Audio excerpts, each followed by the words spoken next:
What's up everyone?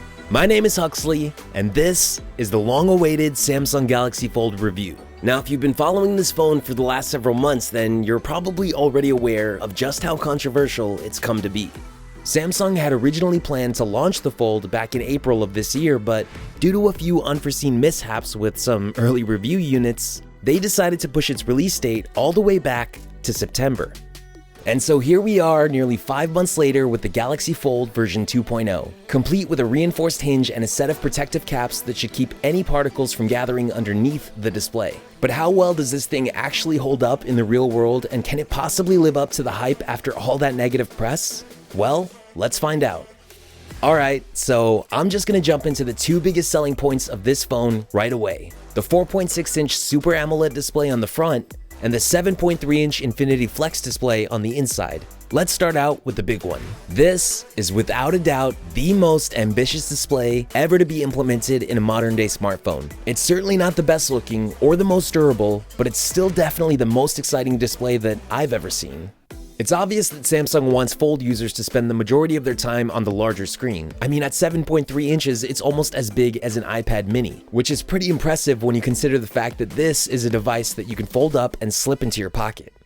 The notch on the top right corner is noticeable, but like any other notch, your brain sort of starts to forget about it after a while. It mostly gets in the way when you're watching videos in full screen, but having this much screen real estate more than makes up for it. The second display on the front is obviously much smaller at 4.3 inches. The best way to think about it is kind of like a glorified lock screen. It's a great way to check your notifications, send a quick reply, or snap a quick photo.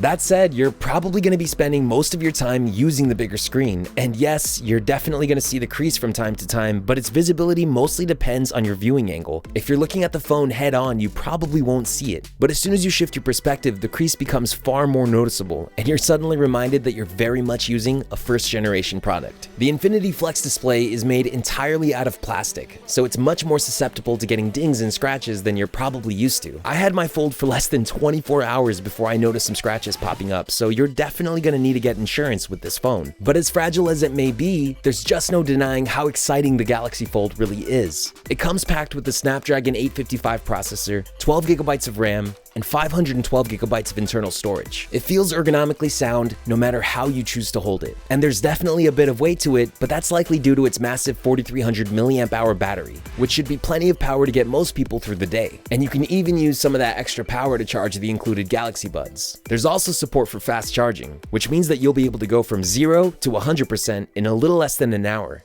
I honestly can't remember the last time I had this much fun watching videos, reading articles, and playing games on a smartphone. Having what is essentially a mini tablet in your pocket is a real game changer for anyone who spends a lot of time viewing and creating content on their phone. Multitasking feels very intuitive, and it's a feature that I actually find myself using far more than I thought I would. You can have up to 3 apps open at once for a split screen view, and an additional 5 floating apps if you really want to get crazy. There are 2 Dolby Atmos surround sound supported speakers positioned on each side of the Fold. They sound incredible, but it can be a little too easy to accidentally cover them up with your hands while you're watching a video.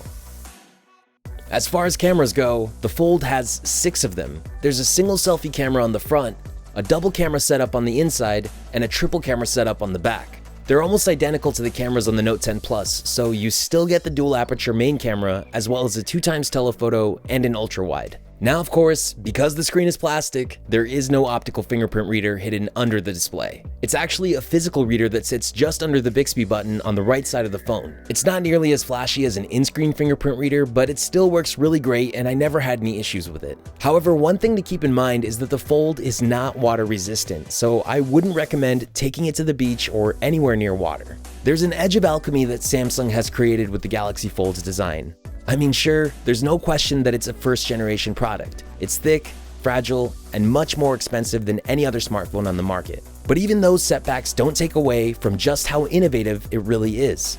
At the end of the day, Samsung set out to create the world's first functioning foldable phone, and that's exactly what they did. They created a phone that's literally changing the way we think about mobile devices, which is definitely something I can get on board with. So anyway, thanks for watching, remember to subscribe, and I'll see you in the next one.